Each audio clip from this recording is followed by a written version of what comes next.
and welcome to our September Commission meeting. I'm Valerie Sullivan. I'm the chair here, and thrilled to welcome all of you to our first session after a very busy, very busy summer, and looking forward to the meetings ahead, starting with this one. So I am going to turn it over to Andrew to do roll call of the commissioners that are on today's meeting.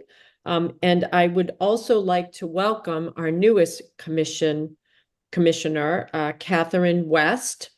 So welcome, Catherine. We have a few minutes after our general counsel does his roll call. Maybe you can say a few words. And then we're also joined today representing ANF, Martha Kowalczyk. So hello, Martha. Happy to have you. So, hey, Andrew, do you want to go ahead and do some roll calling?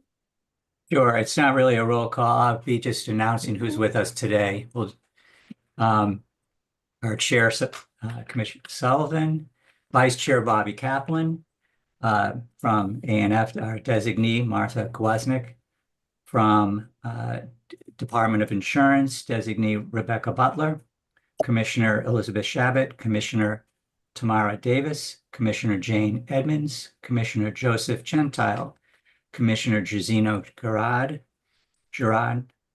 Commissioner Patty Jennings, Commissioner Melissa Murphy Rodriguez, Commissioner Jason Silva, Commissioner Anna Sinenko, Commissioner Timothy Sullivan, and our newest commissioner, Catherine West. Valerie, your chair, you're on mute. Indeed. So thank you, Andrew. So Catherine, I'm not sure if I'm putting you on the spot, but maybe you can just say a few words of hello and background as you join us remote. And then I think we've got an in-person meeting, and we'll all look forward to seeing you then. Yes, great. Thank you, Valerie, and good morning. It's great to meet everybody today virtually, and I look forward to meeting my fellow commissioners in person at our next commission meeting. My background is in public health, and I own and operate a small healthcare consulting company. I've had the pleasure of working with the GIC in multiple capacities, and I know how amazing the team is. And so I'm honored to serve on the commission. I've worked with multiple state agencies and understand the regulator and the regulatee perspective. And so excited to bring that, as well as my passion for health equity, to the commission. Wonderful. Yeah, we're thrilled to have you. So thank you. So at this point, I'm going to turn it over to Matt, our executive director, and you'll take us through what we've got in store today for the agenda. Thank you, Madam Chair. Can you all hear me okay? Good morning. We're delighted to see you. This always feels to me like the first day of school type energy when we come back together in September for the first meeting of the fiscal year. We do have a very busy agenda today. In addition to our routine items, we also have several presentations to share.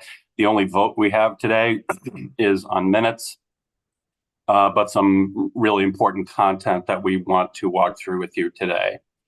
Our first two items are somewhat compliance related, two separate reports on audit findings for our health plans. The first will be familiar from our colleagues at CTI, a report that we bring to you annually where they review their findings from the audit period for fiscal year 2023 on 3 of our carriers. As usual, this report will focus on how well they're doing on claims payment, including accuracy and turnaround times. So thank you to our colleagues at CTI. The second part of this audit presentation will focus on mental health parity compliance. And this is of each of our 4 plans. And we have colleagues from CXC Solutions who we've been working with this year. This is the first time that we have presented to you on this topic. In the past, as it relates to mental health parity analysis, we've relied more on our colleagues at the Division of Insurance who have conducted that analysis of our plans. But as we've reported to you here before, as part of our overall behavioral health strategy, we felt it was important to do our own detailed analysis to ensure that the GIC, as the plan sponsor, is compliant. So this will be an evolving analysis for us based on what we learned this year, and also on what we learn about the regulatory landscape on mental health parity, which is also quite dynamic. Just this past Monday, the federal government released over 500 pages of new rules, which our legal team is reviewing, but we're excited to bring this to you today. Next, we'll have Jim Rust sitting in for Margaret Ann Schutz, who unfortunately couldn't join us today. He will share an update on the GIC's strategic framework. So we're presenting this today as a high-level overview of where we are with our three strategic pillars of affordability, health equity, and behavioral health access. Our intent really today with this is to start off the new year, acclimate our new commissioners, refresh and update commissioners on the work that we have ongoing. But please know that across our meetings this year, we will come back with more detailed presentations on each topic. So while I anticipate you will all have lots of questions and will want to dig in deeper today, we will have the opportunity to do that in each of these areas at subsequent meetings. Next, we'll have a follow-up on discussion from our meeting last May, in which commissioners expressed an interest to learn more about how we manage our prescription drug benefit, including details and data around prior authorization. So we want to be responsive there to the many questions that we got on that topic. So we have invited Devin Shaw from WTW, who we work with closely, to provide a refresher of pharmacy benefit management and its role in GIC benefits, but also to walk through some of the details on utilization management, prior authorization, and the like. Lastly, we'll have Jim Rust, who will present the end-of-year finance report for fiscal 2024. So lots to get through today. I'll turn it back over to you, Madam Chair, for the minutes. All right, thank you. Yes, we have a packed agenda, but lots of good discussion. Thrilled to have Devin here to talk about some of the discussion that we did have in May. So I've got my thinking cap on for that follow-up. So thank you. And all of the topics are relevant and important.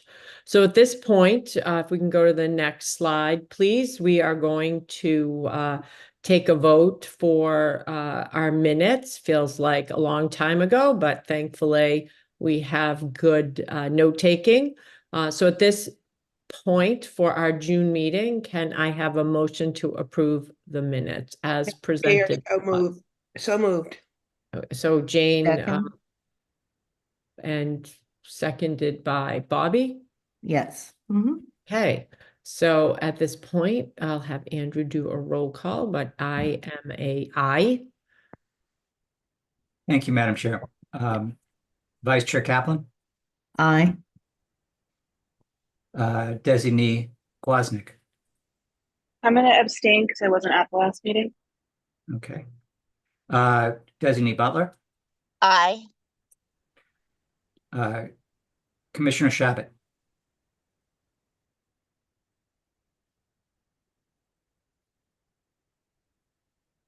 I'll come back. Commissioner Choate. He's out, Andrew. Oh, that's right. I Yeah. knew somebody. I missed him. Commissioner Davis. Aye. Commissioner Edmonds. Aye. Commissioner Gentile. Yes. Yes. Thank you. Commissioner Guerin.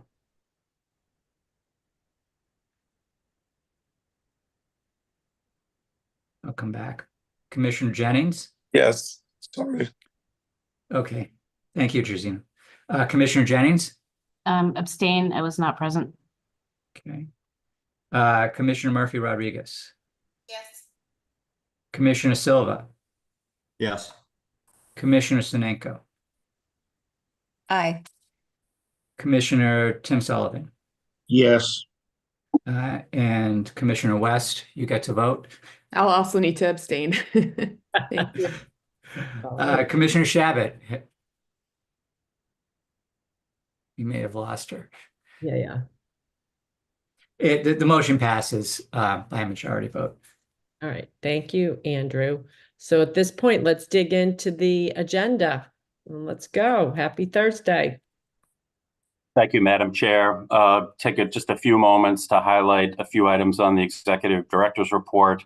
I'll be very brief here since we have such a busy agenda. First, we're happy to welcome 2 new members to the GIC team, Samantha Knoll, who joins our Operations Retirement Unit, and Jiangsu Li, who is a healthcare analytics intern in the Data Analytics Group. Jiangsu is currently in the master's program at Harvard's Chan School of Public Health and will be interning with us through May 2025.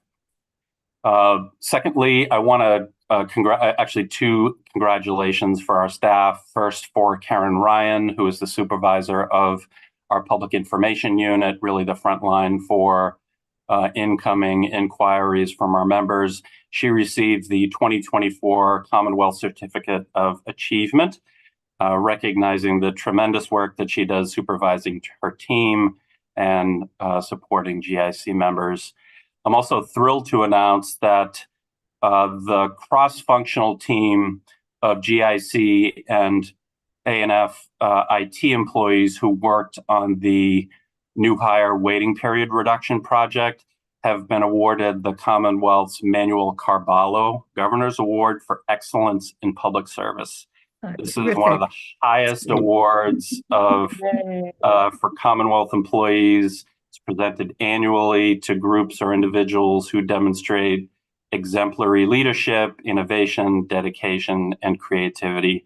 I'm extremely proud to acknowledge the work of this group and so happy to see that that hard work has been acknowledged. So please join me in congratulating that team and Karen for their accomplishments. That's really terrific. Really good news. All right. Moving on to calendar. We can pull that up. So as we often do, after today, we will not have a meeting in October, but we'll reconvene in November.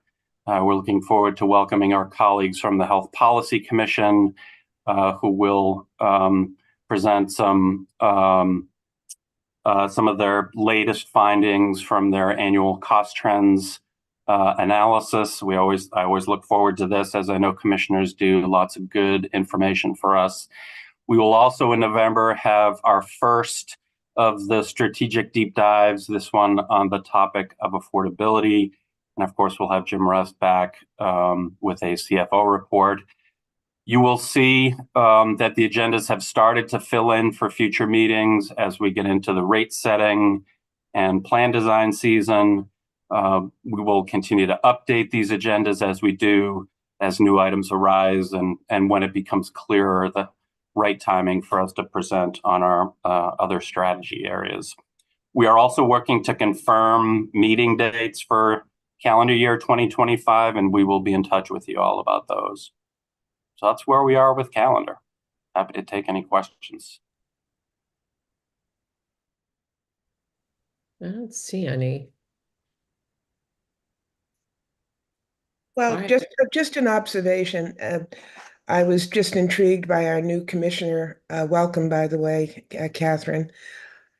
Your last comment about your passion for health equity. So when I look at the topics across this calendar, my question is, when do we have a conversation regarding health equity? Yeah, so we will likely have those at the soon after the start of the new year in 2025, as we get past and through some of the plan design and rate business that we have ahead of us. So it's the first dive will be on affordability. I suspect the second will be right on health equity. So you don't see it here, but we're going to slot it in as soon as that timing becomes clear. Thank you so much. You bet.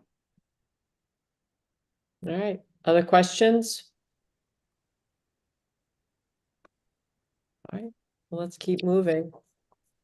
All right. With that, I'll hand it over to Jim Russ to introduce the audit portion of today's meeting. Jim.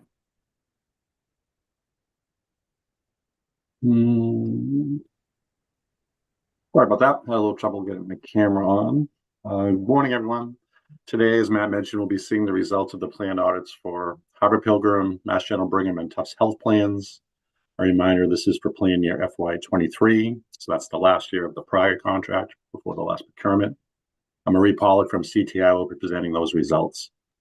I also want to note that the follow-up items from last year's audits that were presented in last September are all settled and were settled to the GIC's satisfaction in accordance with CTI's audit's findings.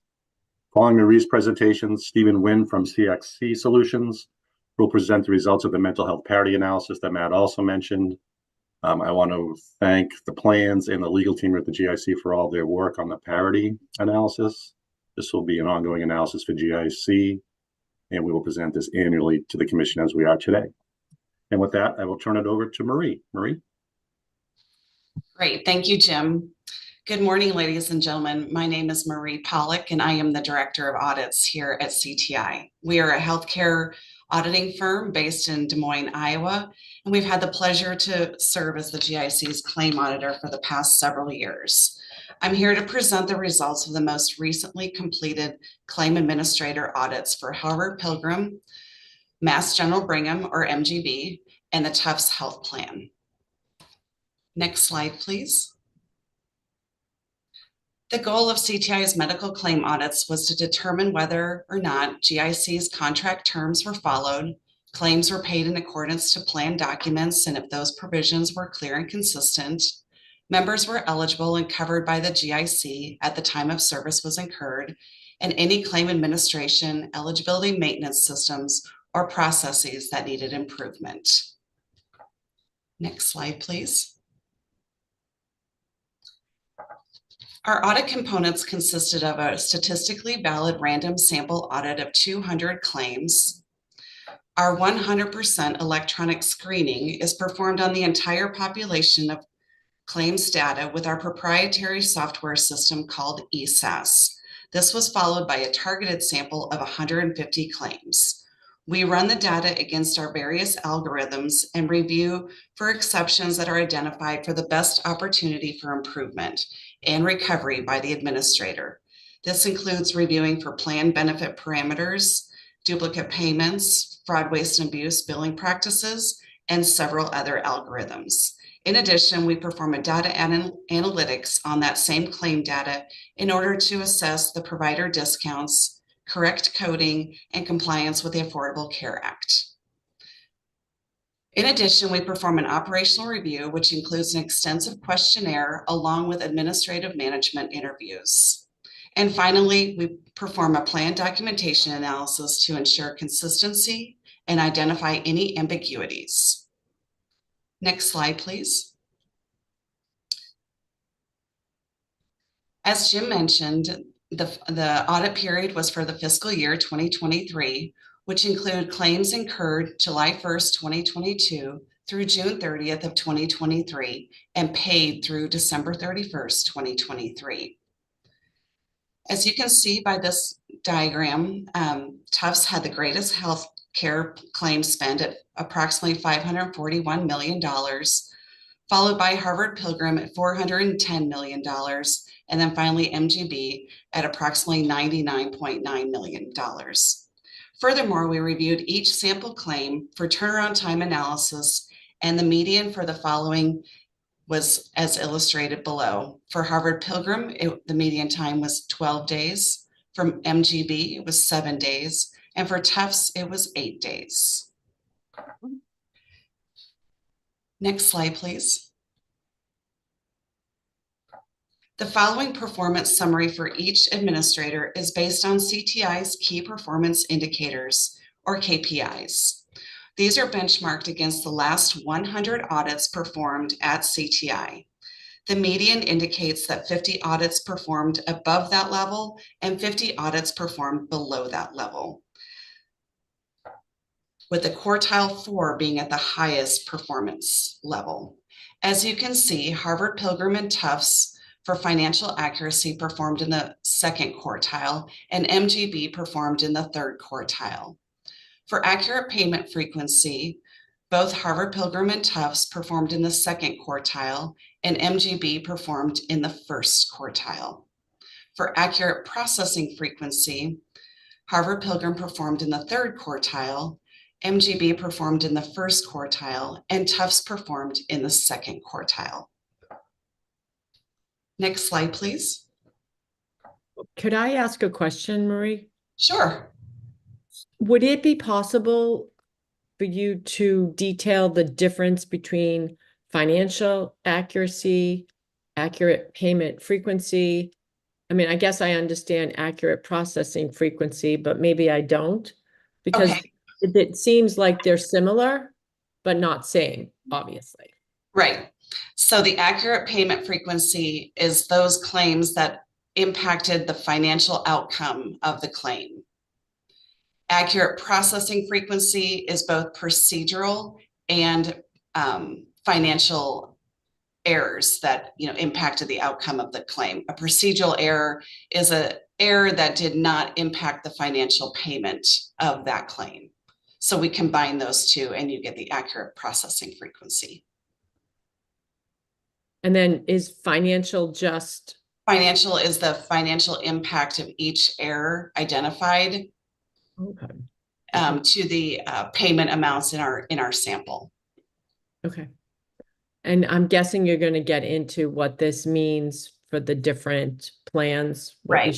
We'll go into specifics on each plan moving forward. All right. Thank you.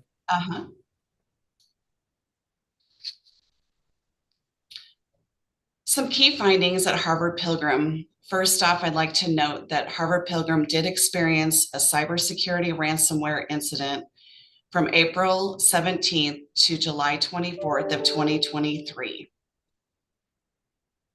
This affected all systems used to serve members, accounts, brokers, and providers. Harvard Pilgrim has provided reconciliations and invoice credits to in both October of 2023 and March of 2024 to the GIC. For our random sample audit of 200 claims, we identified 5 claims with payment errors totaling $189.65 in underpayments and $57,758.96 in overpayments. 3 of the 5 errors adjudicated automatically, meaning these would be systemic errors identified at Harvard Pilgrim. 2 errors were adjudicated manually, meaning an examiner made a human error. And the result of this is a 98.74% financial accuracy rate, or a 1.26% error rate. Marie, excuse me for a second. What does that mean systemically exactly? That means there's a system issue on their platform that needs to be corrected in order to correct the issues that were identified. Could be a benefit or a copay system programming issue, benefit percentage issue. It's typically a programming issue. Okay, thank you. Then for our 100% electronic screening with 150 targeted claim sample analysis, we identified claims that were paid for duplicates, claims paid over the plan limits for hearing aids and chiropractic services, and claims paid for excluded services, for example, abdominoplasty, liposuction, and mouth x-rays. During our data analytics portion of this 100% review, we identified claims that were paid during a global prohibited period, claims paid for potentially fraudulent, wasteful, or abusive patterns for cardiovascular genetic testing and certain durable medical equipment. Next slide, please. During the review for MGB, we identified the following key findings. During our review of the random sample of 200 claims, we identified 19 claims with payment errors totaling $7,109.37 in overpayments. For 14 of those 19 errors, they were adjudicated automatically without human intervention, again, a systemic issue, and then 5 were adjudicated manually. This resulted in a 99.56% financial accuracy rate or a 0.44% error rate. During our review of the 100% electronic screening with 150 targeted sample analysis, we identified claims for potentially fraudulent, wasteful, or abusive patterns, including large payments to members, interoperative neuromonitoring, that's a tongue twister, spinal region upcoding, and certain durable medical equipment. During our data analytics, we identified payments for deductibles to preventive services and overaccumulated deductibles for family and individuals for in-network services. Next slide, please. For our random sample audit of 200 claims, we identified 6 claims that were identified with a payment error totaling $43,028.84 in overpayments. One of the 6 errors was adjudicated automatically, meaning a systemic issue, and the remaining 5 was adjudicated manually. The result of this was a 98.43% financial accuracy rate or a 1.57% error rate. For our 100% electronic screening with 150 targeted claim sample analysis, we identified payments that were for duplicate claims over plan limits for advanced medical imaging and intense outpatient services.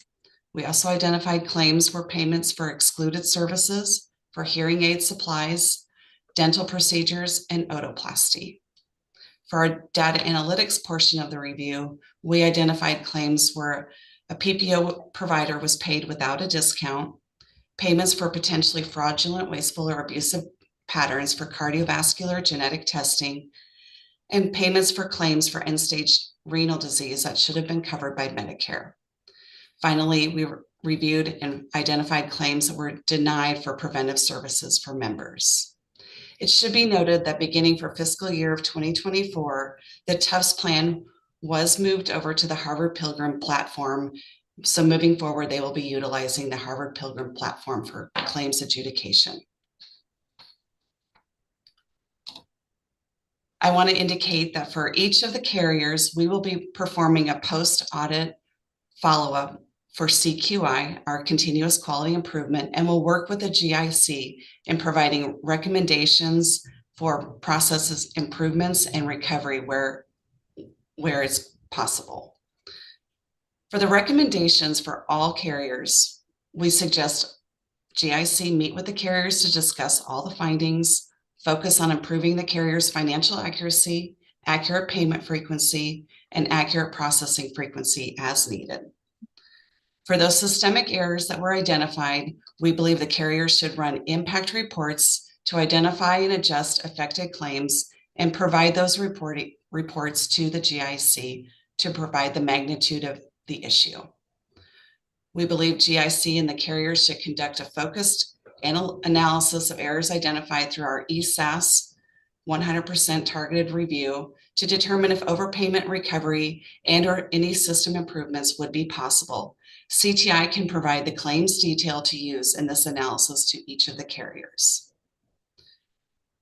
Furthermore, we believe the GIC should discuss the fees paid to carriers' overpayment recovery vendors and confirm that fees are only charged for those situations within GIC's control, such as retroactive eligibility changes. Finally, we suggest that the GIC consider negotiating contract language that would require the carriers to make the GIC whole when claim processing issues are identified. Next slide, please. So some recommendations specific to the Harvard Pilgrim plan. we recommend that Harvard Pilgrim continue to monitor and evaluate the impact of their cybersecurity ransomware incident and continue to report those findings to the GIC. We also recommend that Harvard Pilgrim review turnaround time results to determine ways to reduce claim processing time, and request and review that GIC specific overpayment recovery reports be provided to the GIC from Harvard Pilgrim.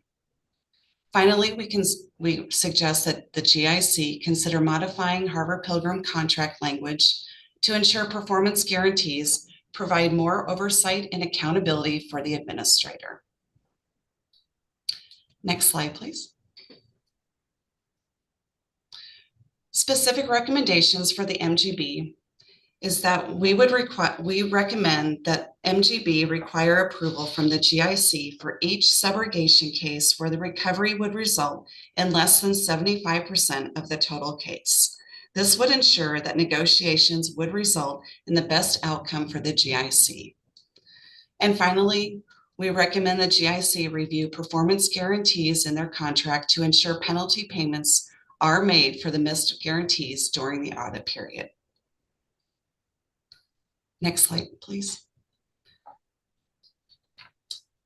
Oh, I think there should be a thank you slide in there somewhere, but I want to thank you for the opportunity to present to the commission, and I'd like to open up to any questions that you may have available. You know, I'm curious, Marie, that was an excellent presentation. Thank you so much. Thank you. But given, given the landscape of audits that you do, if you had to give sort of a one-line summary of how you see us, where we stand, what would that look like? I think you're well in alignment with plans that are of your size in the industry. Okay. This is status quo for big plans like ours. Right. And of course, there's always room for improvement, and we'll work with the GIC to make sure that the administrators make those improvements and work on making the GIC whole for those systemic issues that were identified. All right, great. All right, I don't see any other questions. Marie, excellent work. Thank you. Thank you. And we'll move on. Yeah, Stephen Wynn will be presenting for the CXC portion, mental health parity. All right. Hello, Stephen. Welcome. Good morning, everyone. Thank you all for joining us today. So I am here to talk about the mental health parity analysis that we've been performing for GIC. Just a quick intro to me. My name is, since this is our first year working with GIC, my name is Stephen Wynn. I'm the Senior Product Manager at CXC Solutions. CXC is a compliance vendor. We have been around for over a decade now, doing a number of different compliance, working in a number of different compliance areas, such as the Affordable Care Act, ERISA, Section 125 cafeteria plan issues, non-discrimination testing, et cetera. Since the passage of the CAA in 2021 that introduced this new parity requirement, we have been performing these analyses for all different types of plans throughout the industry, ERISA, non-ERISA, self-funded, fully insured, large and small. And so I'm here to walk you through the analysis that we have performed. So if we could go to the next slide, please. There. Hello there. Some of us are a little challenged with your audio.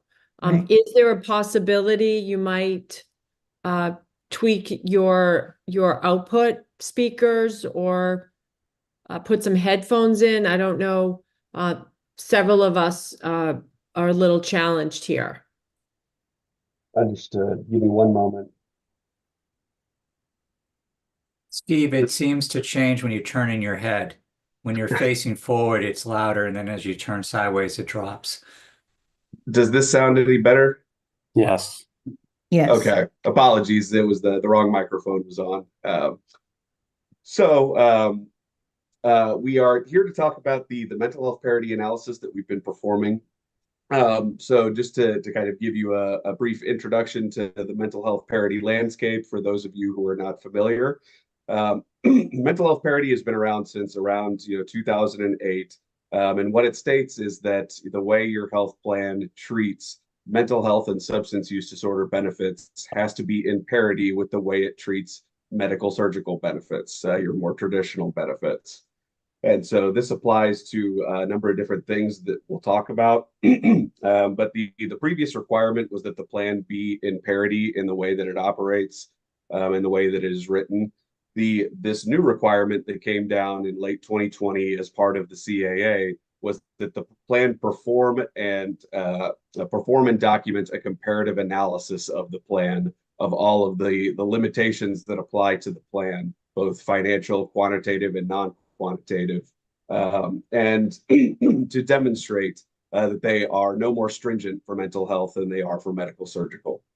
So that's ultimately what we're here to talk about today, is the analysis that we performed for the separate carriers. So we can go ahead and go to the next slide, please. So, the scope of this was, slightly larger than the scope for the claims audit. We're dealing with 4 separate carriers. There's Health New England, Mass General Brigham, Point 32, which encompasses both Harvard Pilgrim Healthcare and the Tufts Health Plan. And then we also have Unicare, which has recently rebranded as WellPoint. So I'll try to use those interchangeably, since I know that's a recent change. In fact, I think it was still Unicare when we began this analysis. So the analysis that we've performed here is required for a number of different aspects to the plan, and I'll try and briefly explain what those are. The first leg of this is the financial requirements and quantitative treatment limitations, or QTLs, as we call them for short. So this is the testing aspect of the equation. There is objective percentages, criteria, thresholds that we need to meet in order to pass the tests, to be able to apply limits and financial requirements to mental health benefits. We'll go through the results of those for each plan. And then there is the non-quantitative treatment limitations, or NQTL. This is probably an acronym you're going to hear a lot in this space, so it's best to familiarize yourself with it. An NQTL, or a non-quantitative limitation, is anything that can be used to limit treatment under the plan on a non-quantitative basis. So that's utilization management, prior authorization, network access, provider credentialing.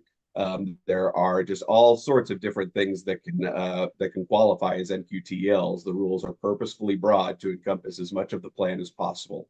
And so, our process has been to identify all of the NQTLs that apply to the plan, go through all of the specific detailed information that the DOL and the HHS, the federal agencies, would require for an NQTL analysis, and to give you a bottom line conclusion of whether that NQTL is compliant or not. And if we find any cases of potential non-compliance or plan language issues, we will be pointing those out. And obviously, the big picture here is that we're ultimately comparing how we're treating medical surgical benefits and mental health benefits. And one thing I should point out before I jump into the findings is that mental health parity only works one way. Your mental health and substance use disorder benefits have to be in parity with your medical surgical. They can't be more stringent. The reverse is not necessarily true. Your medical surgical doesn't necessarily have to be in parity with mental health. So I wanted to point out that concept up front before I jump into the findings, so everyone is aware. And I think we can go ahead and move to the next slide. So the first carrier we will talk about is Health New England. So we'll go through both the financial requirement and QTL results and the NQTL results.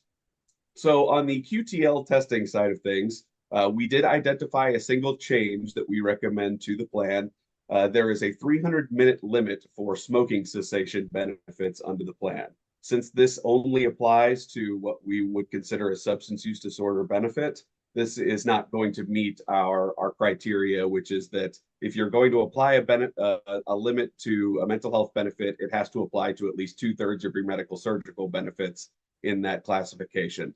So obviously this 300-minute limit only applying to a substance use disorder benefit is not going to meet that standard. So therefore, we are recommending removing this 300-minute limit from the plan.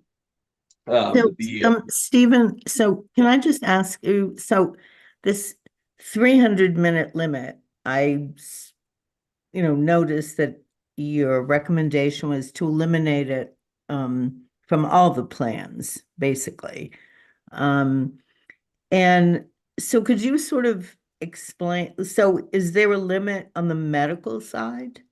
Is there a smoking cessation, benefit on the medical side, but not on the mental health side? Not yeah, quite smoking cessation understanding. benefits are considered to be substance use specific. And so when we, mental health and substance use are all kind of, cobbled together for this purpose. You'll see the acronym MHSUD pretty often.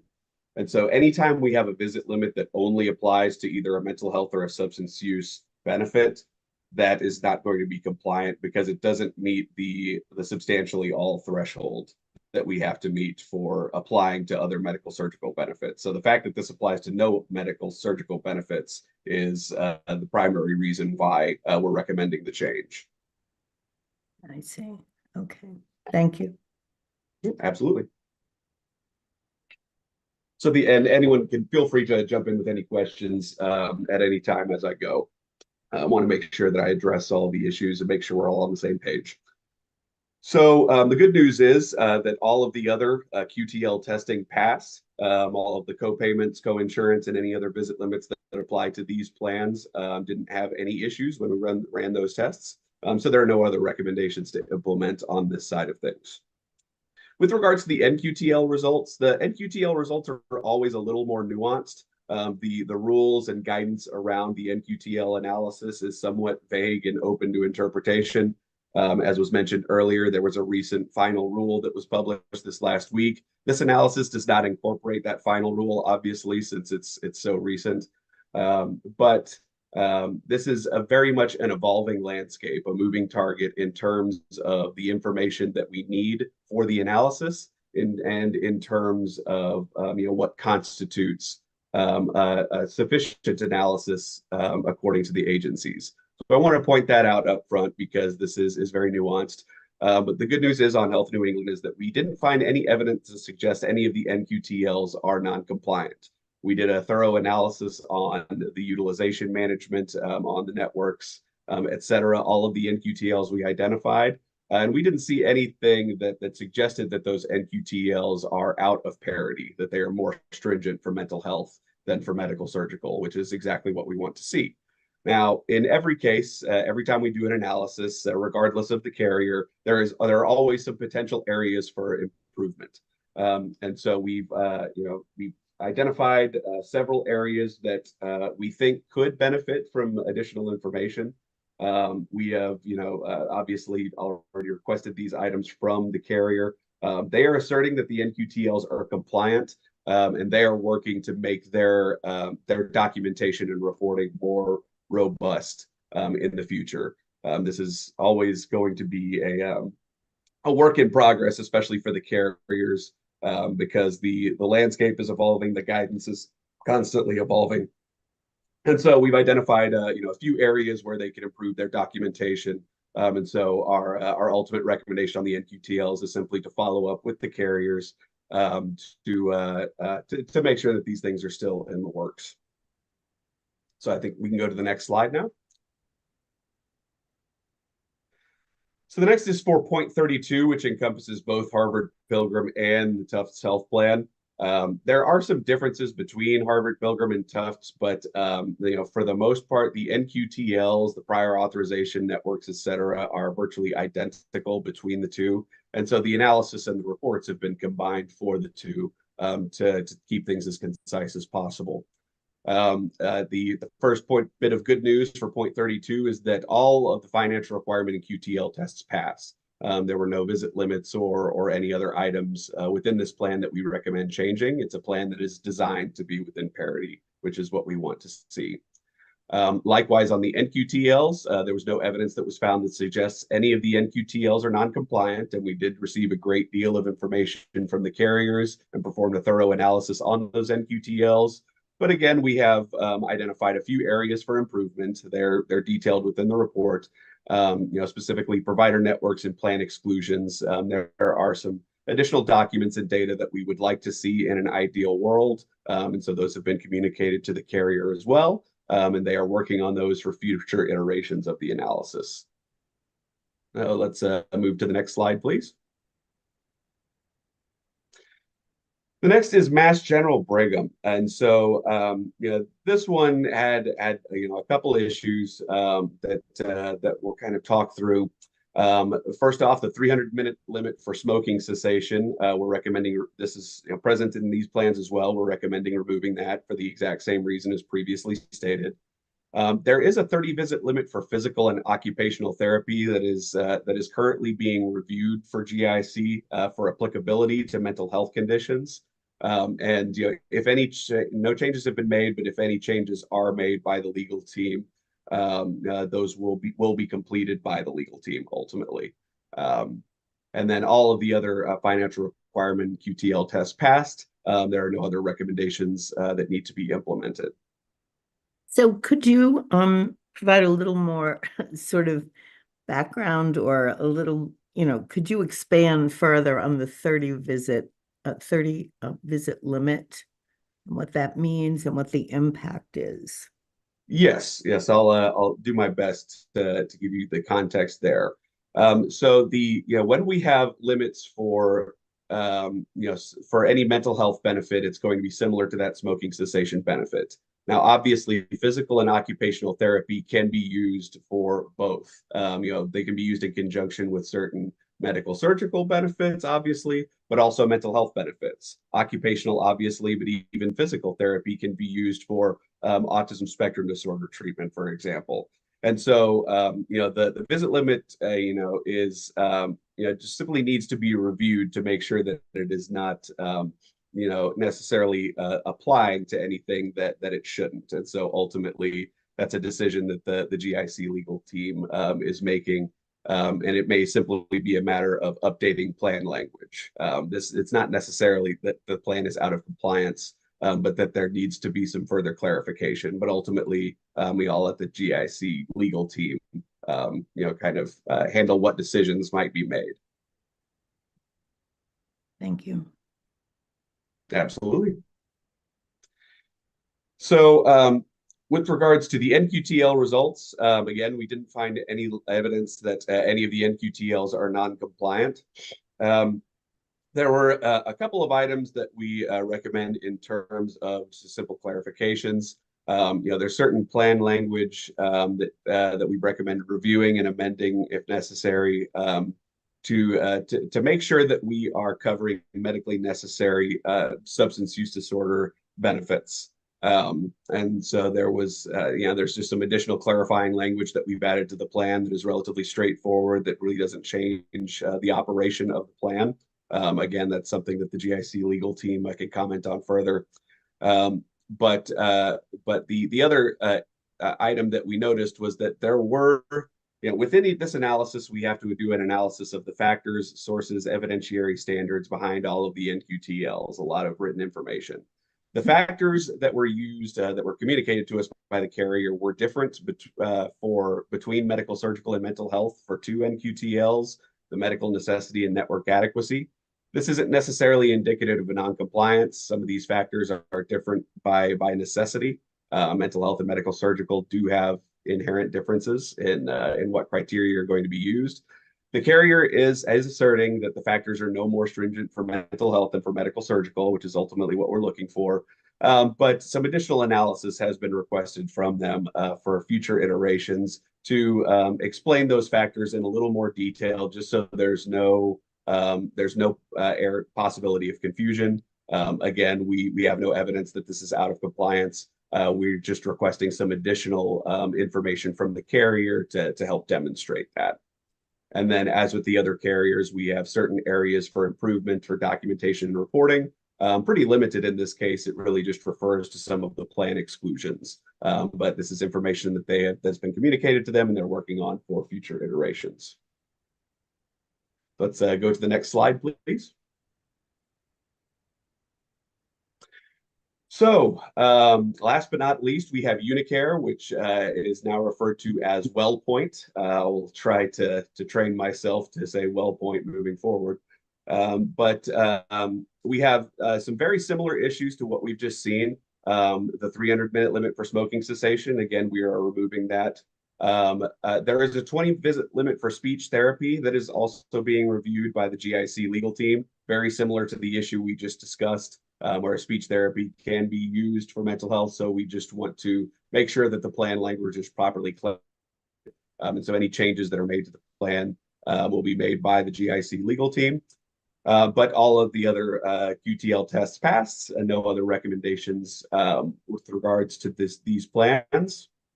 And for the NQTL results, some similar clarifying language that we're recommending that certain substance use disorder benefits, just some kind of stock language that is present in other plans that we're recommending including here.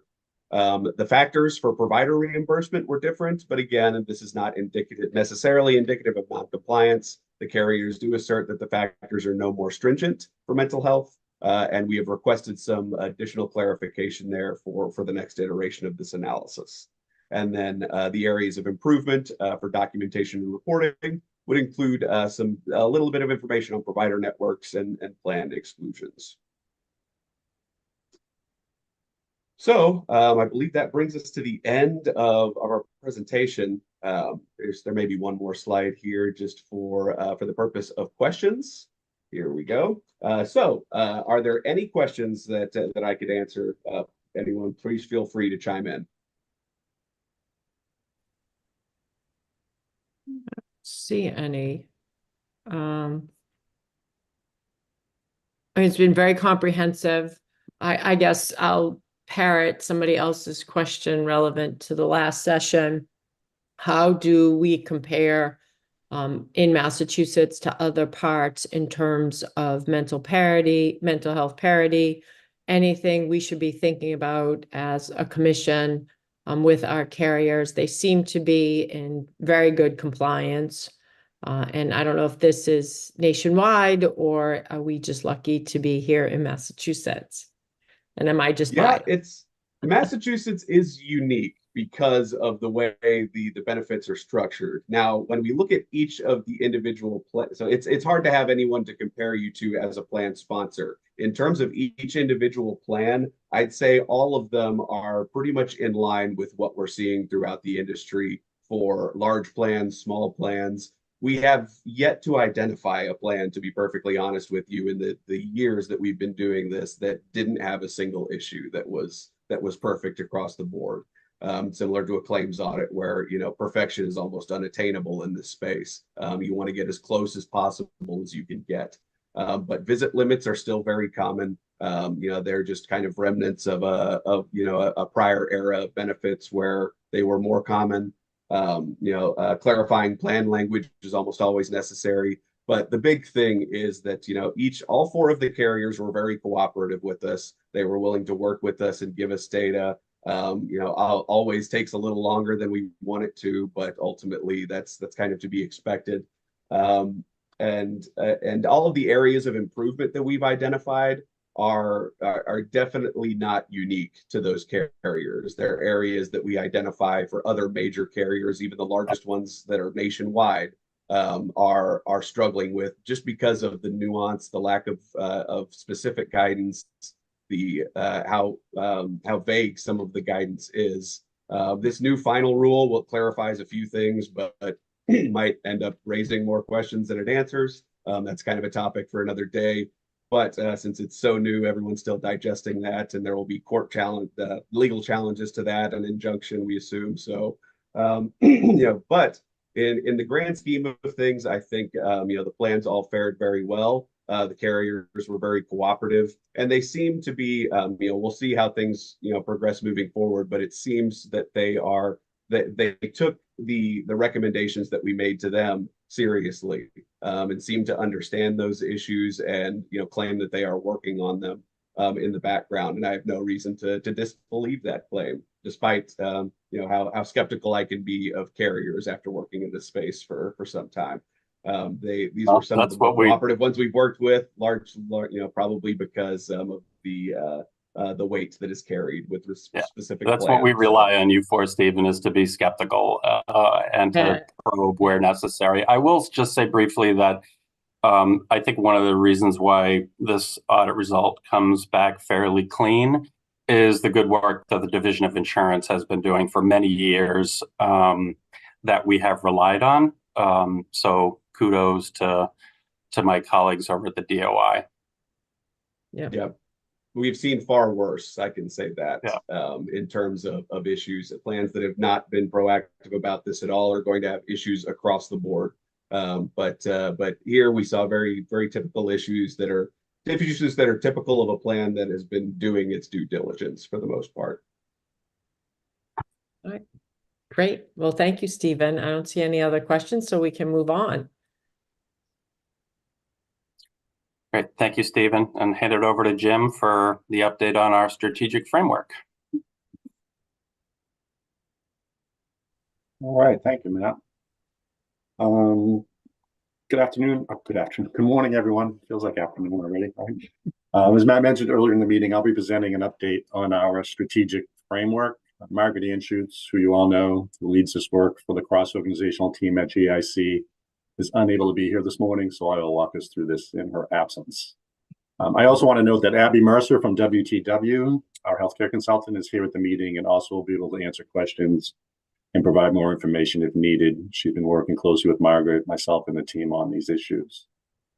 This presentation is intended to provide both a general update on our ongoing work and a refresher on the larger framework that has been presented previously, but as Matt mentioned, is not an exhaustive list. As you saw on the calendar slide, we'll be presenting more deeply on each of these topics at upcoming meetings. Next slide, please.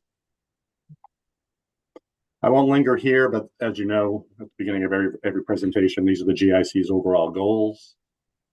Next slide, please. And as a reminder, these are our three pillars. Our strategic priorities are advancing affordability, behavioral health access, and health equity. We have some guiding principles that go along with these, as you've seen before. We look at all our initiatives and our priorities with these at the front of mind, guided by these principles to ensure that we're using our market leverage, protecting members, improving outcomes for all our members, particularly in areas where there are health disparities. Next slide, please. So around affordability, we all know healthcare costs continue to rise at a rate that is unsustainable for members and for the Commonwealth. We try to use our points of leverage, such as during procurements and contractual performance guarantees, as a way to exert downward pressure on prices to the best we can. Some of the ongoing work on this includes, and I won't read everything here, but we're continuously evaluating rates in our carrier networks to assess who has the most competitive rates with providers. This is ongoing work that includes the finance, vendor management, data, and legal teams. We leverage the pharmacy procurement to elicit more favorable rebates and discounts from CVS, as you all saw when we presented on the outcome of that procurement a year ago. We also perform annual audits, some of which you just heard about, to ensure that the plans are administrating our benefits accurately. And we undertake pharmacy market checks, and you'll hear from Devin later on a different subject, but they help us with that to assess whether we're getting the best prices available on medications for our members. The GIC also has cost control performance guarantees that are based on meeting or beating the HPC benchmark or CHEER market trends. Health plans are incentivized through these PGs to meet the Commonwealth's goals around affordability and are financially penalized if they do not meet these targets. In the current fiscal year, we are also exploring several policy initiatives. The list on the slide is certainly not comprehensive, and we'll be back at the next meeting with a little more detail on this. But in the course of business, we continue to conduct market reviews to ensure we have the most favorable contracts available, evaluate all new market entrants and point solutions to see if there are approaches that may be more efficient, ideally providing better outcomes to our members. And as I mentioned at the top, we'll update our commission at the next meeting on other work and objectives. Next slide, please. On behavioral health, nationally as well as locally, we all know has been an area that has been underinvested in. The GIC has established BH as a strategic pillar, seeking to provide greater access to behavioral health services and resources to its members. There's some recent progress, includes partnering with Mass Health and the Executive Office of Health and Human Services. When Mass Health substantially raised their rates for BH reimbursement, our carriers raised their rates in the commercial market as well, thereby offering greater incentive for behavioral health providers to come in network and expanding access to our members. Our carriers also contracted with every community behavioral health center in Massachusetts, and they are reimbursed at the same methodology and rate as Mass Health reimburses. And through a variety of communication channels, we are promoting the Commonwealth's Behavioral Health Crisis Line as a resource for members. Again, there's some other things listed here. I don't want to read the whole slide to you, but the work is ongoing and front of mind at all times. In the coming year, the GIC will continue, among other things, to align with EOHHS's behavioral health roadmap to ensure that our members have access to resources available as part of the behavioral health reform in the Commonwealth. Next slide, please. Improvement to behavioral health access. As you know, access to quality behavioral health care is at the forefront of our strategy, and we always continue to push the carriers to expand their networks, and they're very receptive to that. As you can see in the top chart, all of our carriers expanded their networks significantly during COVID, thanks in part to expanded telehealth capabilities, and also thanks in part to their own network contracting efforts. Next slide, please. Moving to health equity initiatives, we approach each project at the GIC as an opportunity to ask the question, how does this affect health equity? All the teams, all the cross-organizational teams here have that front of mind.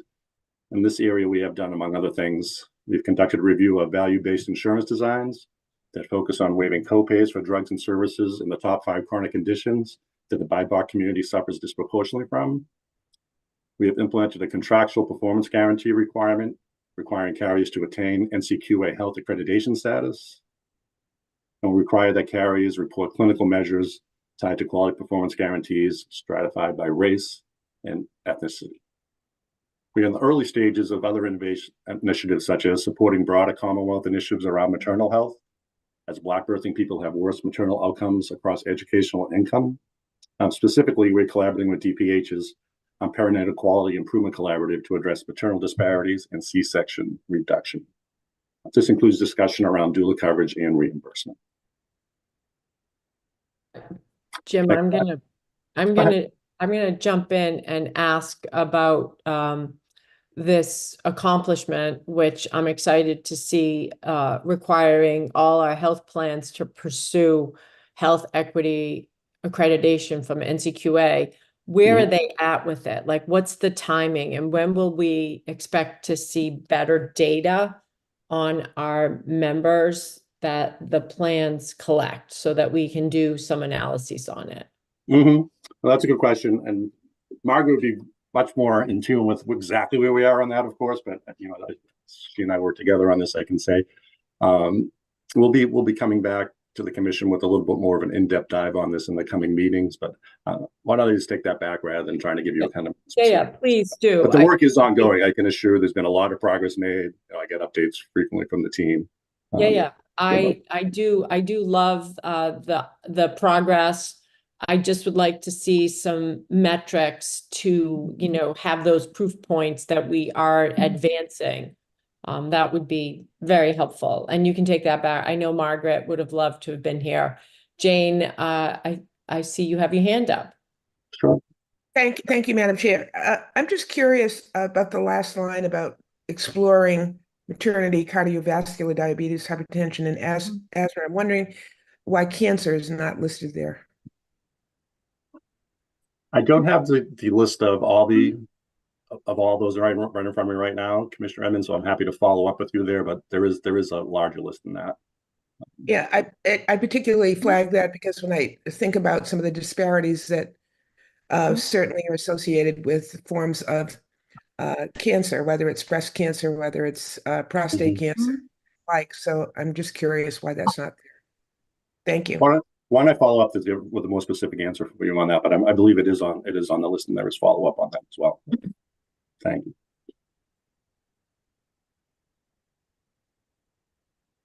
Okay, Thanks, Jim. We can keep moving. all right. I just have a quick question regarding the performance guarantee related to this RAL data. Like, what does that mean specifically? Will the plans be reporting like annually? Like, do we know? I mean, certainly I would like to see data like quarterly at the very least. Yeah, it ensures that they're collecting their RELD and SOGI data is and reporting that to us. So to make sure they've operationalized the use. Oh, go ahead. Sorry. I'm happy to chime in on this one. Sure, Good morning. Good morning, commissioners. Nice to be here with you today. As Jim said, I'm Abby Mercer. I'm a director with WHW and work very closely with Margaret on these strategies. Bobby, to answer your question, and as Jim was saying, the carriers are collecting this data right now. We continue to work with them to make sure it's in alignment with other standards that state agencies are putting out. And the performance guarantee in particular is collected on an annual basis, as are all of the other performance guarantees. But we certainly are collecting the data and working to clean it with the carriers on a more frequent basis. And would they also be, thank you for that. Will they also be providing, us with data regarding, or let's say REL data around maternity in particular, right? Maternal health, prenatal care, postnatal care. Will they be also, is that one of the clinical measures that they'll be, like, will they be looking at that as well? It is on the maternal health strategy roadmap, kind of bucketed within health equity at the GIC. It is on the roadmap to collect that information. Okay.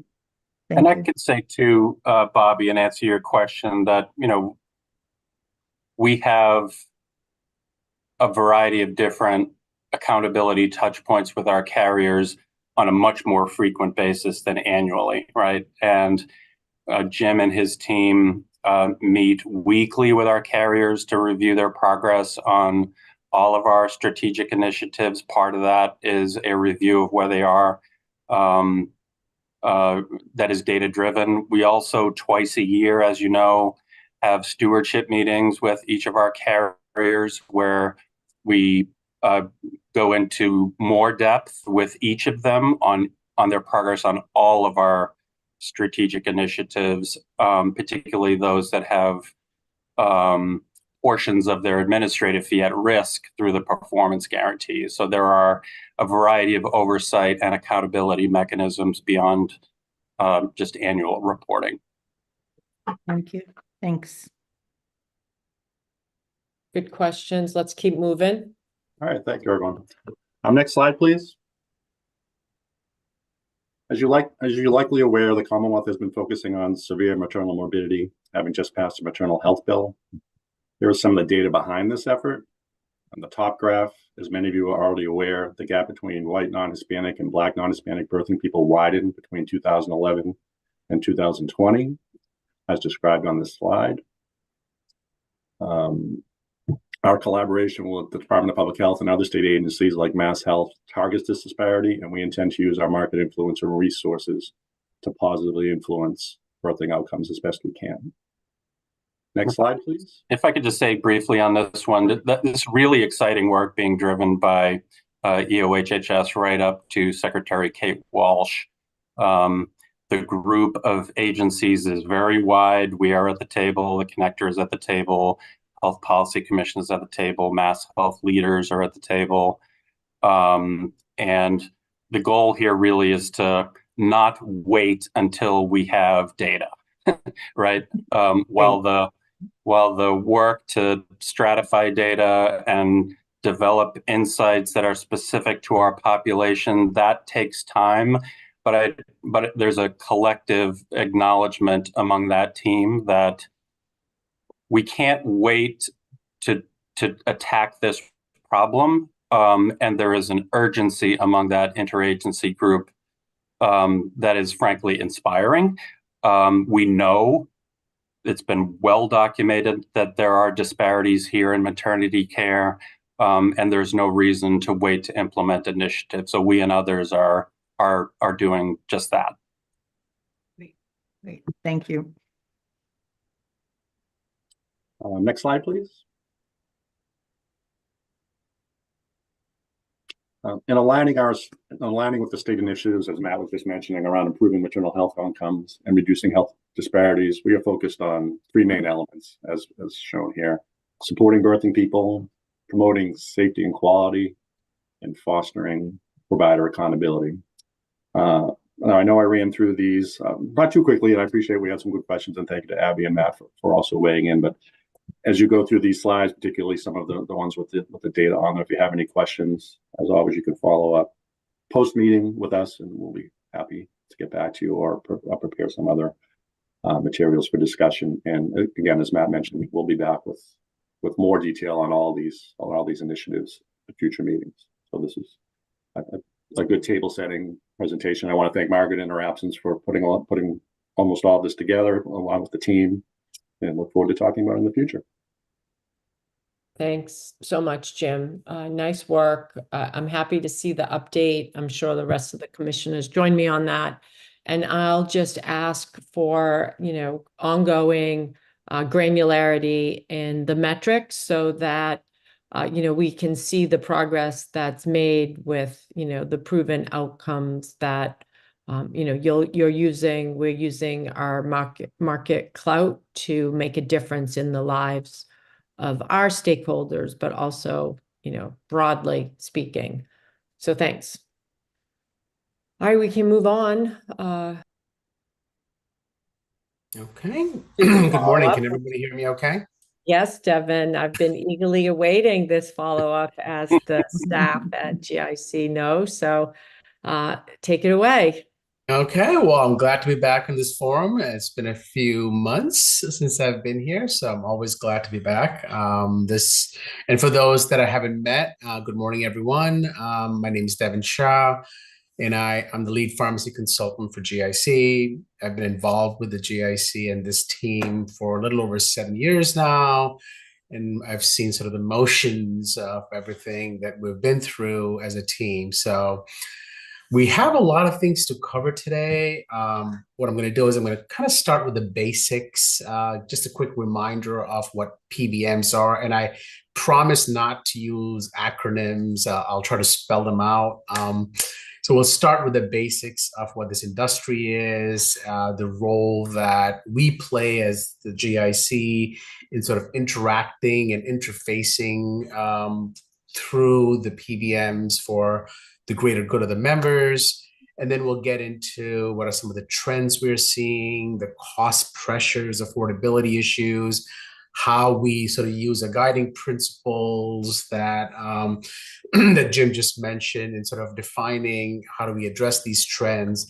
And then finally, we'll end with some of the things we're doing to sort of mitigate trend. And that sort of brings us into the area. So that's the agenda. There's a lot to cover, as I said before, but as you have questions, certainly stop me, and I'll do my best to answer those questions. With that, if we go to the next slide, this is a kind of a busy slide, intentionally so, just to show that pharmacy benefit managers, that's what PBM stands for, they perform a lot of services. Essentially, I think about PBMs as a switchboard or as a conduit that connects our members to our providers, the pharma companies, the pharmacies, everybody together, so that when a member goes to a pharmacy with that prescription, it goes through the plan provisions, makes sure that the right copays get applied, the right drugs are being dispensed, the safety metrics built into it, so that inadvertently people aren't getting the wrong medicines. They look at side effects, they look at drug interactions. So all that is sort of built into like an algorithm before that claim processes. But claim processing is one of the main things they do.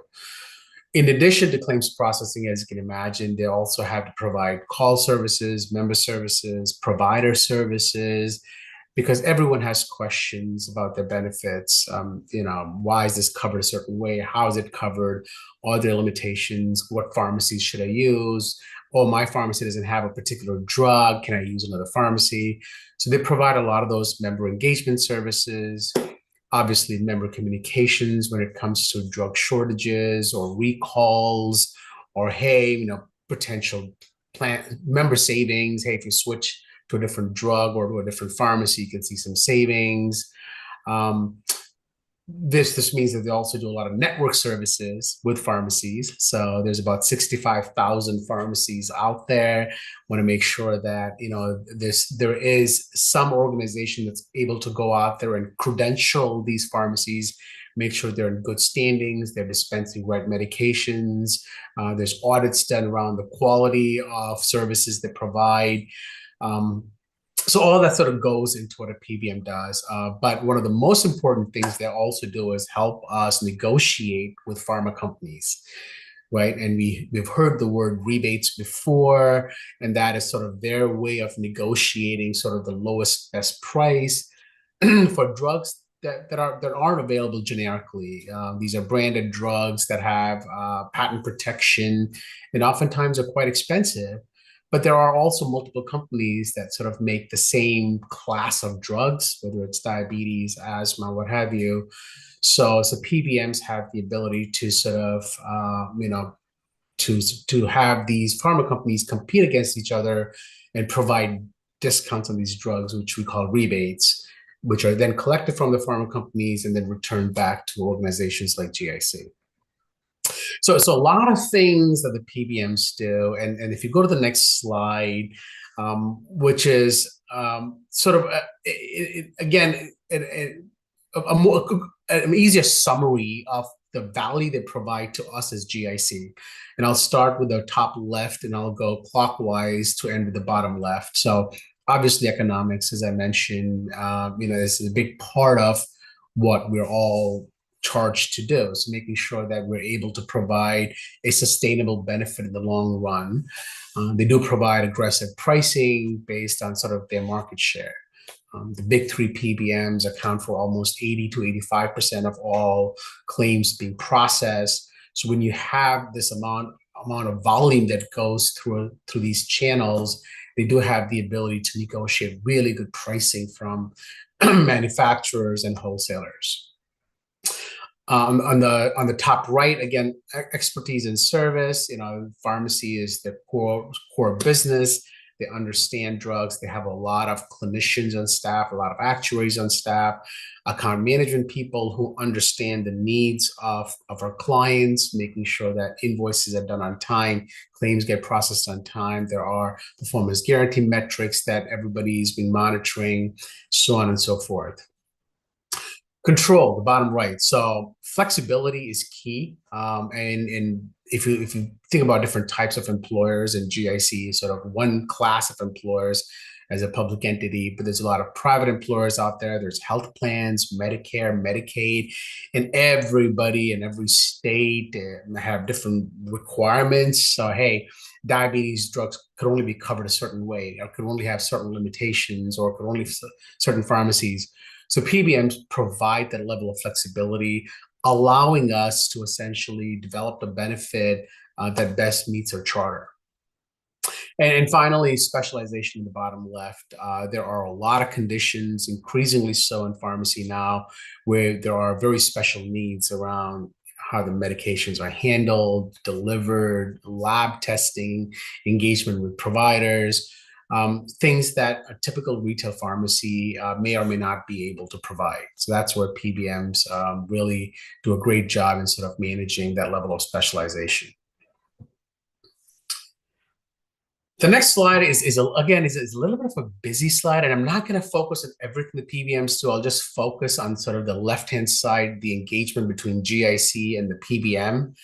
And that directly or indirectly has implications on how the PBM interacts with the other part of the markets, right? So our core, at the core of our relationship with PBMs, we want them to process claims. We want them to get the best discounts they can possibly negotiate.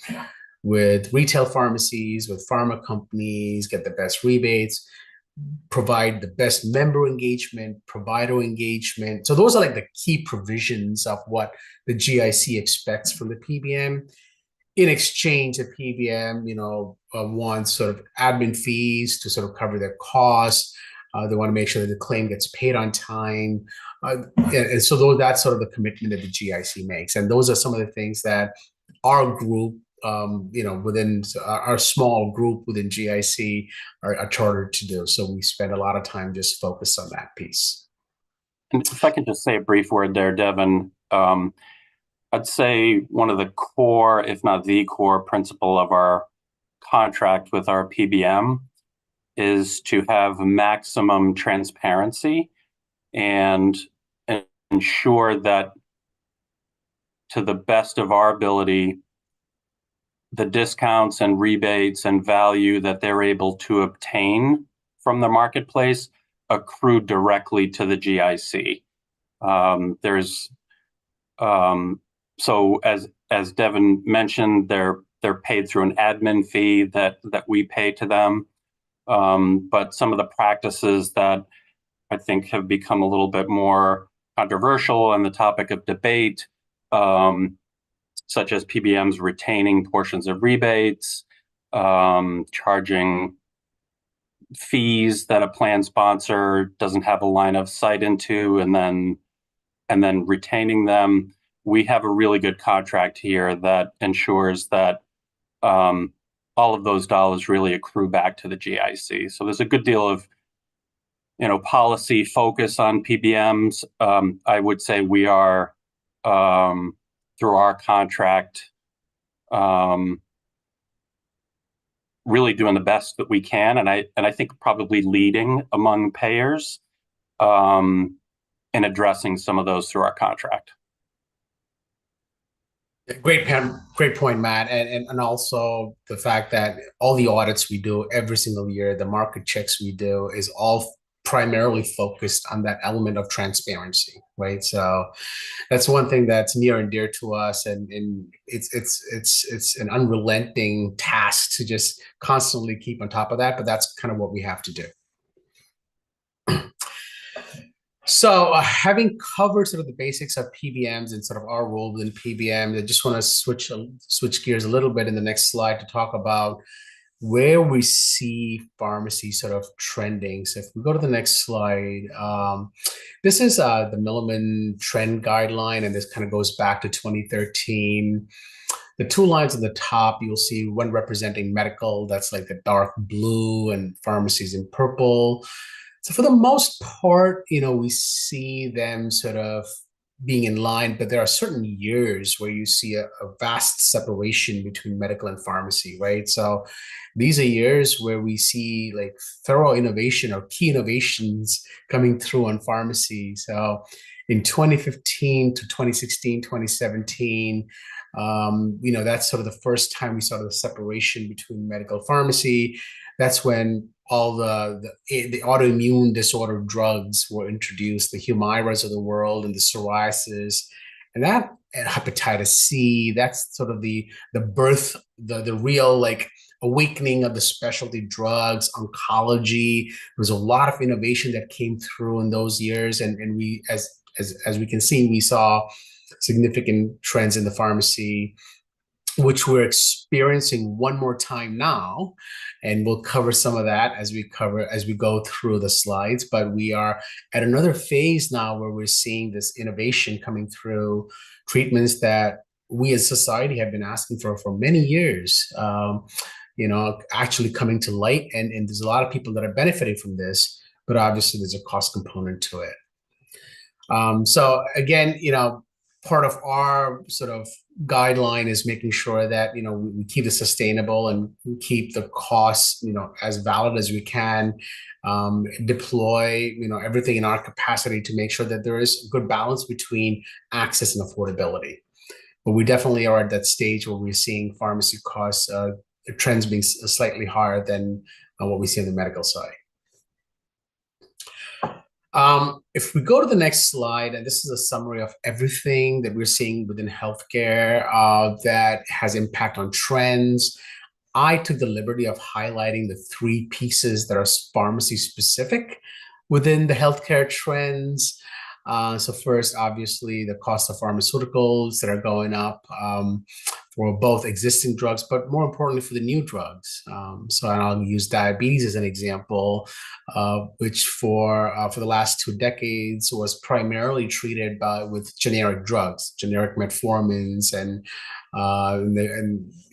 the glycerides of the world. And now we've seen the new GLPs take over, the DPP-4. These are, again, classes of drugs, the GLPs and DPP-4s, but these are newer classes of drugs that have better outcomes in diabetes, fewer side effects.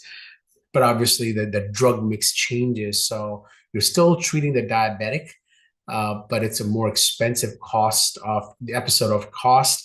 But, it results in better outcomes, lower hemoglobin A1C levels, lower neuropathies, nephropathies, and retinopathies. Weight loss is another area that we've never had a good pulse on. And as we all know, we've sort of been dealing with weight gain as a society for many years. So now we have that magical treatment out there in these GLP, what I call GLP-1 drugs. And this is expected to grow significantly in the next 3 to 5 years. Just in the 2 years that we have seen, just in the 2 years, we have seen cost double, almost triple for some of the employers in the GLPs. That's how much demand is out there for these products, to the point that pharma companies can't even make enough of these drugs. They're constantly running behind production, and that's not something you hear from pharma companies. I mean, these are companies that are very well tuned into the demand for their drugs and have historically done a great job in making sure that there is plenty of their drugs in the market. But for the first time, we're seeing drug shortages coming through on GLPs across all manufacturers, not just 1 or 2 manufacturers. So there's significant investment happening in that space and making sure that we shore up manufacturing to meet the demand of the next 3 to 5 years. All this means is that it is going to be more of these drugs being used in the next few years, adding to the cost pressures of the GIC.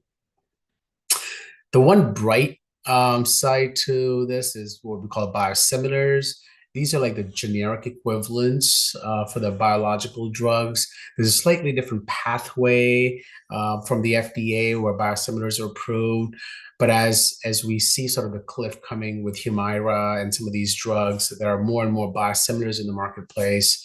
CVS, who's our vendor, made a strategic move this year, and effective 7/1 shifted all the Humiras to the biosimilars. And that was a huge move in the marketplace. And there was a lot of concerns around, pushback from the providers, from the members, availability of product. And here we are in the middle of September, and there really has been no noise on this. So it sounds like our members and our providers are all in. We're all in this together, making sure that we can leverage the value that biosimilars are expected to bring, similar to what we've seen with generics. So those are some of the factors that we're keeping a close pulse on that all have cost implications to GIC and our members. Can I ask a question? Yeah, sure. This is Anna. This is really, really great presentation. Very helpful to see this all laid out. So thank you. And I had a question about the Medicare reimbursement challenges. Is that related to the Inflation Reduction Act and the negotiating of prices that Medicare is doing now for the first time? And I'm just wondering what, if anything, you're seeing in terms of spillover to the commercial market. Yeah, great question, Anna. So and for those that may not be aware, Medicare for the first time made an effort to sort of negotiate pricing for the top drugs. And that primarily applies to the Medicare population. So what we think, and again, this is just me, Devin, saying this, there's going to be little or no impact to the commercial side, for these drugs. a lot of these drugs have already lost patent or will lose patent by the time these prices will go into effect.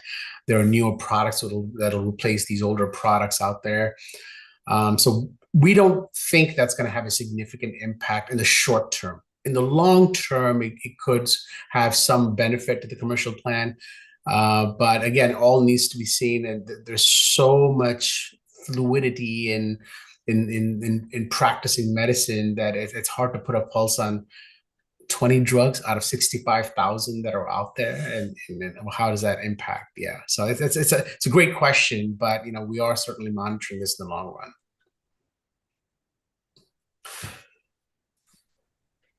Okay. There's no other questions. We'll go to the three things that we feel. I believe in the 3 to 5 rule. So the next slide, we've got the three things that I feel like all of us on this forum should sort of keep in the back of our mind as over the next 2 to 3 years at least. One is the weight loss and the diabetes drugs. Again, the GLP-1. These are products that'll slow down. And the way these products work is they actually slow the food down to the stomach, decreasing craving for food in the brain. I mean, it's just phenomenal the way these products work. And for those that may know somebody else who's used these products, I mean, if you can deal with the side effects of nausea and vomiting, these are like great products to have on deck. They're expensive. They don't come in cheap. The retail prices are around $15,000 a year. After rebates, they're probably close to $9,000 to $10,000. Again, we don't really know what the net cost is after rebates because the PBMs will never share that with us. But we think there are more and more of these drugs coming out. So as we have the third and the fourth GLPs out there, that will put enough pressure in the marketplace to reduce the pricing of these drugs, the net pricing, which means the label price will still stay the same at $15,000, give or take, but the after rebate price will go down a little bit more. So that's kind of what we're hoping to see over the next couple of years. I mentioned biosimilars. There's a robust pipeline out there with several big drug classes that can have implications to this. We think the inflammatory conditions, which have been like rheumatoid arthritis and psoriasis, have been sort of the top class by spend for almost 5 to 6 years, may drop to number 2 and number 3, with diabetes and weight loss sort of taking precedence over there. But there is a level of education that needs to happen. As I mentioned before, what we saw with Humira, we are encouraged that, future biosimilar launches will be successful, and we hope more PBMs are able to sort of bring that value back to their clients in their contracts. Finally, on pharmacogenomics, this is again an area of extreme interest in terms of academia as well as usability in daily practice. But there's a lot of work being done behind the scenes to make sure that we have treatments that are modified based on individual genetic makeup, which can result in better outcomes and lower side effects and adverse events. So it wouldn't be nice if we can all just get a lab done and say, hey, Devin, based on your genetic makeup, you should stay away from the GLPs perhaps and go to the other type of classes. I mean, that can save a lot of money to society, and not to mention better health overall. But again, I think if you add the cost of these labs and the genetic testings and the drugs, there's something to be said about the implications to society. So these are the three things that overall we're keeping a pulse on, from the lens of GIC and the members. I won't spend too much time on the next slide, but just to give you an idea where there is innovation happening. If you go to the next slide, please. You probably haven't heard a lot. Yeah. I like the slide because if you go through these diseases, sickle cell disease and ulcerative colitis, symptomatic menopause, NASH, hepatitis, DMD, I bet these are not conditions that come across our vocabulary on a daily basis. The point I'm trying to make is that the pipeline's quite robust and focused on some of the rare conditions for several reasons. One, the competition is light, so pharma companies stand to have a significantly better ROI when they have products in these classes. The approval pathway from the FDA is much more lenient when it comes to treatments for rare conditions, which shrinks sort of their time to market. Again, brings more revenue and profitability to the industry. So, anyways, I mean, these are the classes that we're keeping a pulse on, and we think that as new conditions come out, and we need to make sure one of the ways that we would probably manage these is through web programs. Go ahead, Matt. No, if we can move on, just looking at time, kind of really want to get into some of the data that the commission has requested. Sorry. Absolutely. No, absolutely. So I was just going to go there. So one of the ways that we think to best manage some of these rare conditions is through what we call programs. And if you go to the next slide, perfect segue, Matt. Thank you. So comes in different ways and forms, right? So utilization management, we can do quantity limits, make sure that you've got the right quantities dispensed. If you're supposed to take a drug once a day, okay, once a day. Migraine therapies are studied, for example, for 4 to 8 episodes per month, usually is what's considered standard. So we want to make sure that, members are not stockpiling on these meds. That's one way of doing it. Dosage duration limits is another one where we make sure that, with interferon therapy, it's only approved for 24 weeks and not 48 weeks, right? Because not everyone needs 48 weeks. Only 10% of the people need 48 weeks. 90% of the people need 24 weeks. So again, small things like that. These are not dramatic things. These are all consistent with practice guidelines. Disruption is low for the most part, and we rarely have anyone that challenges these programs. Then we'll sort of go down to the prior authorization. Again, these programs are in place to make sure that we do a coverage review and we only approve products where there is clinical evidence that products do work.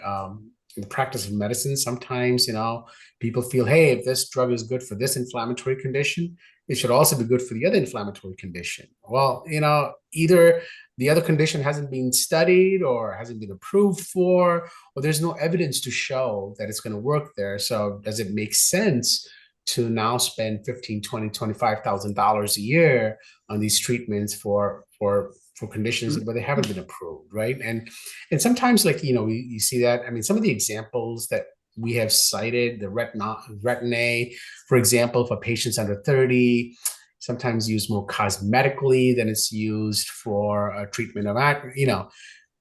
Sorry, for under 30, it's used for acne, but for above 30, a lot of times we see it used for cosmetic reasons, for wrinkles and stuff like that. Growth hormones is another example for coverage review.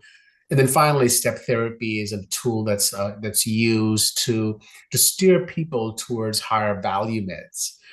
Sometimes, most times, these higher value meds come in the form of generic drugs. So within a given class, there could be 5 generics and 2 brands. And those 2 brand drugs will have a step therapy asking people to at least try that higher value generic before they get to the brand.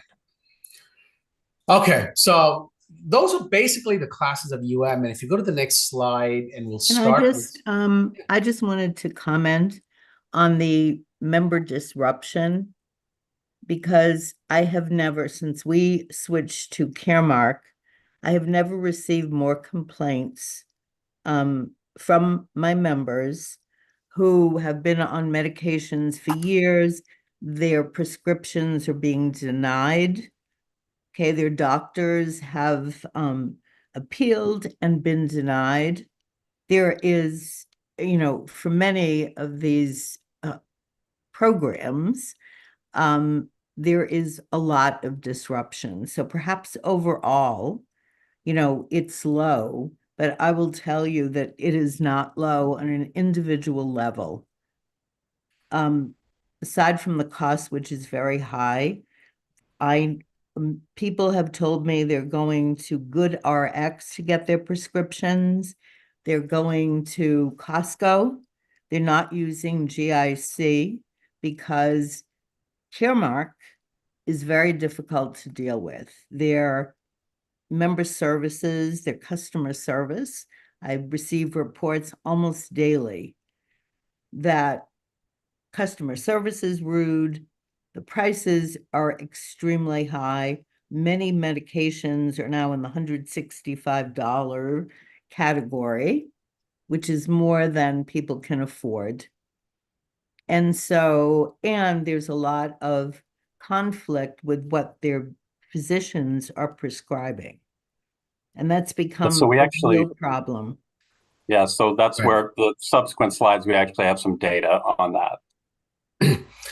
Yeah, and Commissioner Kaplan, I think you bring up a couple of good points. So one of the things that we have just proposed to GIC, and we're in the motions of doing this, is that cost comparison of CVS for some of these commonly used generic drugs against what's called NADAC pricing, which is publicly available acquisition costs, which is, so again, without getting into the details, that's a project that we're looking into, and hopefully we'll come back to you in the next few months and come back with the results. The other point I want to, and if we go to the next slide, we'll certainly go through what our experience tells us from CVS, and we are seeing a lot more denials per se in regards to the new classes of drugs with GLPs. We're definitely seeing this across the board. I don't know if it's specific to CVS, but all PBMs have now tightened their limits on these weight loss drugs. But generally speaking, this is the commercial data or the non-Medicare data. We've had about 1.6 million claims, and prior auth is roughly 2%, impacts 2% of all claims. So it's still a reasonably small amount of claims that require prior auth. 98% of drugs don't need prior auth.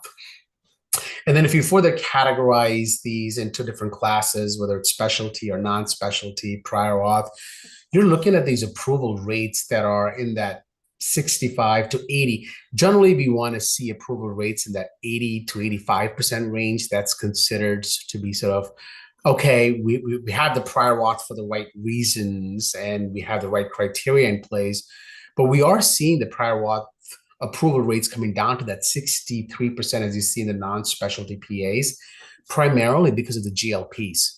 I will tell you personally right now, there is such a huge demand for these drugs that everybody is getting these drugs prescribed, and there's a lot of peer pressure. There's a lot of pressure on the providers to write for these prescriptions.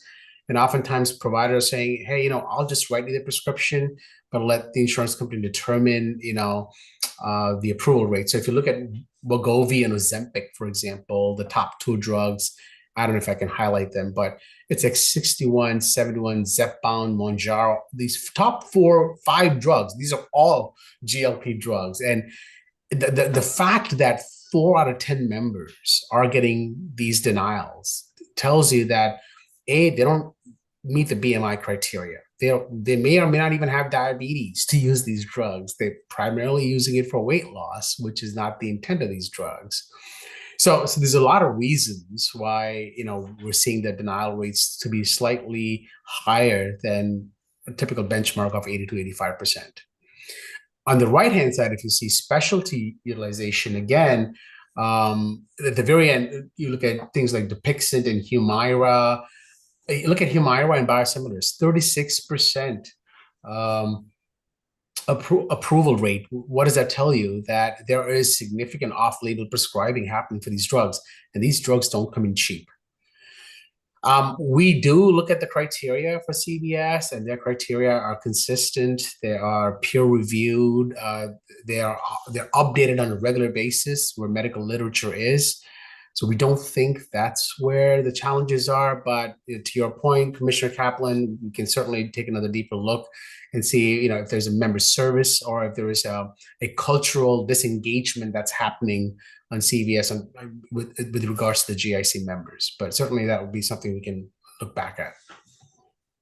Thank you. I'd appreciate that, because I do know of people who have diabetes who have been denied okay, and who have actually gotten the medication elsewhere or who have gone to Canada to get the medication. I mean, it's ridiculous because the people are constantly being denied. Their doctors have to submit appeals. The appeals are denied, then they appeal again. Yeah, Bobby, Um, there's no doubt that that the disruption of some of these which I think Devin had on his last slide. I wonder if because we do care very deeply about our stakeholders and the challenges they have, without violating, any kind of privacy of the folks who complain to you. Potentially, you could start tracking those in detail, and then we could bump them up against Devin's list here, to see if we can get granular on what are the specifics of it. Because I certainly know, and other commissioners would want to see where a member could get some of these brand name drugs for weight loss through GoodRx at a lower price. And if that exists, then we should have that data at a granular level and take it back to our PBM. I mean, Devin, do you feel that's accurate? That is exactly what we're doing, Commissioner Sullivan. So we have a data request out to both PBMs. We're going to look at the data, do the benchmarking against what we call NADAC, and I clearly identify, specific drugs or classes where they are significantly above the benchmark. So if they're like 5 or 10%, then maybe it's not significant. But if there's 40 and 50 and 100% cost above what GoodRx or Mark Cuban might be bringing, then that is an area that we want our vendors to sort of do a better job at. Yeah. And so my question is, I thought that the drug companies were contracting at specialty rebates on these GLP-1s, and yet you have them listed as non-specialty. So GLPs are non-specialty. Yeah, they're not considered specialty drugs. Yeah, can you just go back to CVS Caremark and validate that? Because there is some data out in the marketplace that the pharmaceutical companies are contracting as if these GLP-1s were specialty. So there's an opportunity for them to gain the system from a spread perspective. So I'd love some follow-up on that. Yeah, and then absolutely. So probably going to get the hook from Matt to keep moving. And I'll make it fast. I think the just, again, if you go to the next slide, is more on the appeals part, right? Because there are quite a few people that will appeal the denials from CVS, and from what we're seeing, these are the numbers that we're seeing from each of the different levels of approvals and of appeals, and we are seeing a lot of the approvals getting overturned as well. The turnaround times are also listed over here, and there are challenges with external appeals that are going through. There's a lot of sort of individual requirements that go in the appeal that delays sort of the turnaround times, but again, something that we're monitoring pretty closely. I also just wanted to add one more thing, that I know of 3 instances where people appealed to Caremark, they were denied, and then went to the drug manufacturer directly and got it and received their medication and these are not just the GLPs. So people have done that as well, gone directly to the manufacturer and gotten a better price than they would have gotten through Caremark had they not been denied. Yeah, we can certainly follow up on that, Commissioner Kaplan, and see if there's anything we can do within the process to have a better experience. The next slide has to do with the Medicare population, the EGWP population of the Medicare population. Again, very similar numbers. PA only impact 0.4% of total claims compared to 2% on the commercial side. And that's because we don't see a lot of GLP-1s on the Medicare side of the house. That's something we see more in the commercial than the Medicare side. But again, these are the classes. Again, approval rates are in that 80 to 85%. Clinical prior auth is 72% for prior auths and 83% for step therapy. There are specific CMS requirements for turnaround times, and CVS is fairly compliant on these turnaround times. So I apologize for taking a few more minutes. I'll conclude in the next slide by saying that is important to us. It's a very important tool, prevents abuse, provides safety oversight, helps their members. It could be nuanced, as you mentioned, Commissioners Kaplan and Sullivan, that we just need to make sure that the member experience is not broken, and we do a better job in complying with that. But yeah, I mean, that's kind of where we are today. We are always looking to make it better, and we'll certainly follow up with some of the questions that were asked today.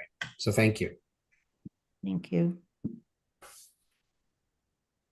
Yeah, I don't see any other questions, Devin. Thanks for the follow-up, and I'd love to Sorry, Valerie, I know we have to keep moving, but I just wanted to clarify. Devin, will you come back to us and present the national data compared to this data so that we can see how we compare? And I ask because some of the special ones, like multiple sclerosis, several of them are like really important for people's lives.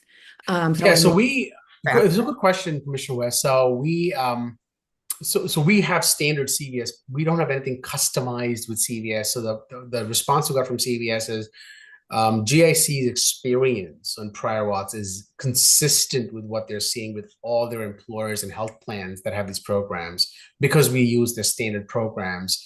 There are certain health plans or certain hospital systems that'll customize their benefits or the prior auth criteria, and their experience might be slightly different.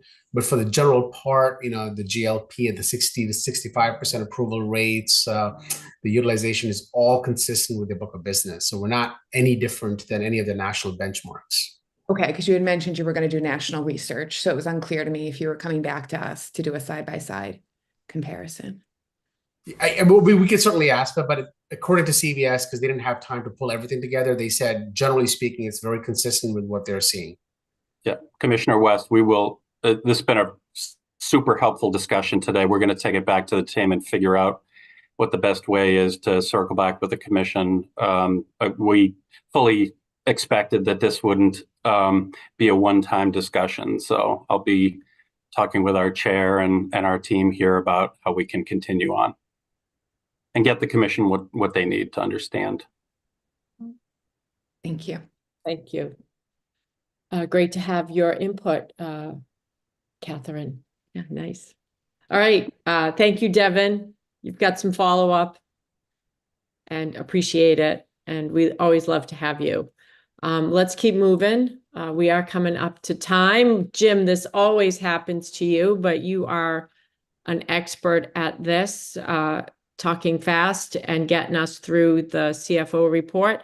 I will note that this has to be close to, the end for our fiscal year. So it's an important report out for us.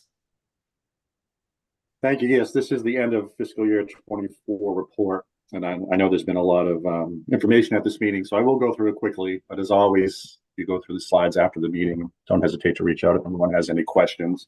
I know there's a few commissioners who are seeing these for the first time, so I'll try to go under a little bit, but keep us going. So next slide, please.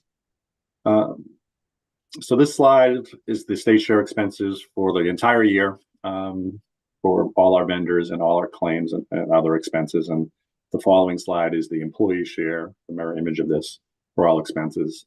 For commissioners who have not seen this before, this is subtotaled into quarters, but prior decks do each month. This is just a matter of PowerPoint real estate, so we subtotal them by quarters. But this is pretty much informational and is summarized in the next slides. So next slide, please. And one more, please. So here's the shape of the spending for the year. The green line is the budgeted line, and the yellow line is the actual spending that we did month to month for this year on healthcare claims and other related expenses. And as you can see, it was more or less the shape that we expected. So there weren't any surprises there. Next slide, please. This slide, as you know, I like to show because it reflects the variance compared to the enormity of our budget. So this is the cumulative claims payments for the whole year. As you can see, there's not a lot of space between the two lines, which shows us that we were more or less at or on budget for the duration of the year, including the end of the year. Next slide, please. And finally, here are the numbers behind the slides as of the end of FY24. Our variance was $2.8 million under budget, which is pretty much as close as operationally as we can get it. I won't get into how that works for us, but this is pretty much effectively on budget. It was a challenging year for the budget this year. As you know, usually we end with a little bit of a surplus, but it did all work out and we ended up on budget. And I want to thank the finance and budget teams for all their work on that. We'll need to monitor costs in FY25. We do feel as though the year that we're in now, we do feel like we are sufficiently funded, but as we all know, costs continue to go up. And we will report in November on the first quarter of FY25, believe it or not, and we will go from there. And with that, I'm happy to answer any questions. I know I did that quickly, and again, always available outside of meetings if you have questions. Yeah. I think it's remarkable that we came in on budget with just the increase in new drugs that came out that, that's just great. So terrific work. Grateful to the administration for funding us the appropriate level. And we're up in another year already.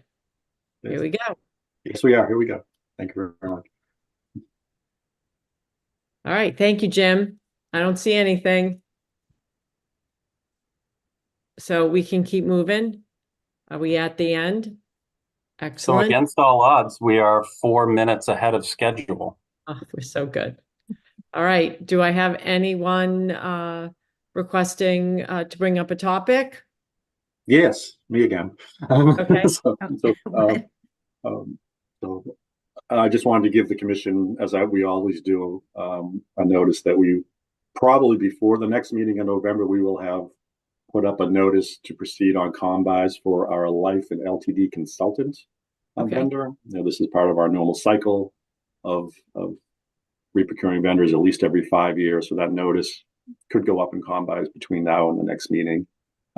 We'd like to let you know in case you have any questions about it, you can contact me or the vendor management team and we will answer them. But otherwise, we will report on where we are on that procurement and all procurements in coming meetings. A quick reminder that we have the data warehouse procurement out there now and are also working on the dental procurement as well, as was mentioned last time. So we'll report back to those as we usually do when we get there. All right. So I just have a quick confirmation question. Jim, so we return 2.8 million back to the general fund, is that right? Correct. That's where right. It's there. Won't get into the plumbing of the state finance system too much, but it's there for us to spend right up until the end of the year. We didn't spend it and reverse to the general fund. That's how it works. And on the employee side, the money that's in the employee trust fund, of course, remains in the trust fund that we didn't spend for that, the mirror image of that 2.8 million. Right. Okay. Thank you. You're welcome. All right. At this point, I'll take a motion to adjourn unless there's any more business. Yeah. So moved. Seconded. I'll second. All right. Thanks, everyone. At this point, all in favor? Aye. Aye. All right. We'll see you in November and we'll look for communication in between. All right. Bye, everyone. Enjoy the fall. Thank you. Thank you all. Bye. Thank you.